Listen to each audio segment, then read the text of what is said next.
کے سب سے سرکش قوم یہودیوں نے جب اللہ کے رسول حضرت عیسیٰ ابن مریم علیہ السلام کو شہید کرنے کی کوشش کی۔ جس رات عیسیٰ علیہ السلام کے قتل کا منصوبہ بنایا گیا، اس رات ایسا کون سا معجزہ ہوا جس نے یہودیوں اور عیسائیوں کو قیامت تک شک و شبہ میں مبتلا کر دیا؟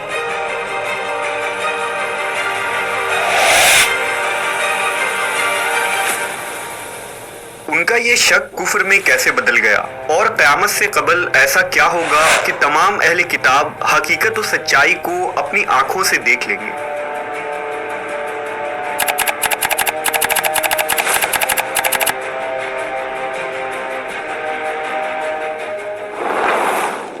حضرت عیسیٰ علیہ السلام بنی اسرائیل میں مبعوث ہونے والے آخری نبی تھے۔ حضرت عیسیٰ کی والدہ بی بی مریم حضرت داؤد علیہ السلام کی اولادوں میں سے تھی۔ حضرت عیسیٰ پر مقدس کتاب انجیل نازل فرمائی گئی تھی۔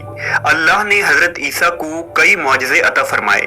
سب سے پہلا معجزہ حضرت عیسیٰ کا بغیر والد کے پیدا ہونا ہے، اور آپ جیسے ہی پیدا ہوئے تو آپ نے کلام کر کے اپنے والدہ کی پاکیزگی اور صداقت کی گواہی دی۔ حضرت عیسیٰ علیہ السلام مٹی کا پرندہ بناتے اور اس پر پھونک مارتے تو وہ اللہ کے حکم سے پرندہ بن جاتا۔ پیدائشی نابینا شخص کی آنکھوں پر ہاتھ رکھتے تو اس کی بینائی واپس آ جاتی۔ برس، جذام اور کوڑ کے مریضوں کو اللہ کے حکم سے صحت یاب کر دیتے۔ پانی پر چلنا اور بہت سارے معجزات آپ کے ہاتھوں سے صادر ہوئے۔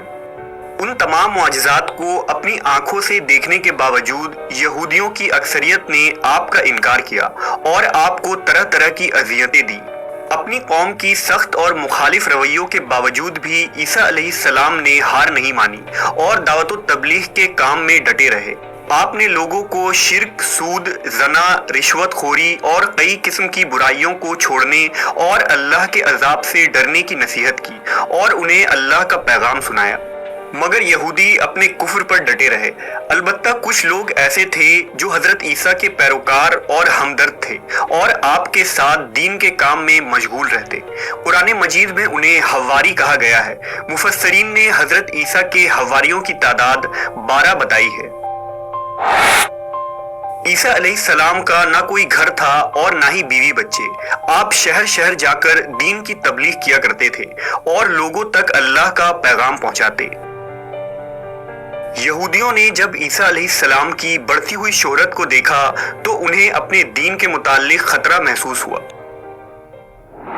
روایت ہے کہ اس زمانے میں فلسطین کے علاقوں پر پلاتیس نامی بادشاہ کی حکومت تھی، جس کے پاس جا کر یہودیوں نے عیسیٰ علیہ السلام کی شکایت کی اور بادشاہ سے کہا کہ مسیح ناصری معجزات اور کرشمے دکھا کر روز بروز اپنے پیروکاروں کی تعداد بڑھا رہا ہے۔ اس طرح وہ ایک بڑی لشکر جمع کر لے گا اور ایک دن حکومت اسے مل جائے گی۔ لہذا بادشاہ نے حضرت عیسیٰ کو قتل کرنے اور سولی دینے کا حکم سنایا۔ واقعہ کچھ یوں ہے کہ تیتیانوس نامی ایک شخص حضرت عیسیٰ کے حواریوں میں شامل تھا اور آپ سے ملتا تھا، لیکن وہ ایک منافق شخص تھا۔ دراصل وہ یہودیوں سے ملا ہوا تھا۔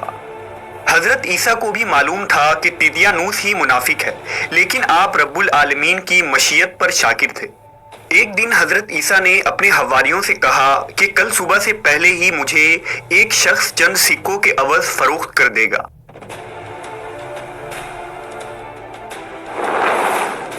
بادشاہ نے تیتیانوس کو 30 درہم دینے کا وعدہ کیا تھا، جس کے عوض اسے خود عیسیٰ علیہ السلام کو شہید کرنا تھا یا دوسروں سے کروانا تھا۔ لہذا تیتیانوس نے یہود کے چند آدمیوں اور بادشاہ کے سپاہیوں کو ساتھ لیا اور حضرت عیسیٰ کے قیامگاہ پر آ گیا۔ اس نے سپاہیوں کو باہر کھڑا کیا اور خود اندر چلا گیا۔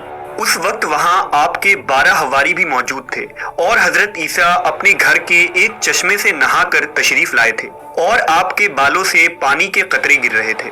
اسی وقت اللہ کے حکم سے حضرت عیسیٰ علیہ السلام کو گھر کے روشن دان کے ذریعہ آسمان کی طرف اٹھا لیا گیا۔ جب حضرت عیسیٰ علیہ السلام آسمان کی طرف جا رہے تھے تو تیتیانوس یہ منظر دیکھ رہا تھا اور متعجب تھا۔ کافی دیر تک وہ اس تعجب میں گمسم رہا تو اس کے ساتھیوں نے سمجھا کہ شاید تیتیانوس اور حضرت عیسیٰ کے درمیان لڑائی ہو رہی ہے۔ اللہ نے تیتیانوس کو حضرت عیسیٰ کا ہم شکل بنا دیا۔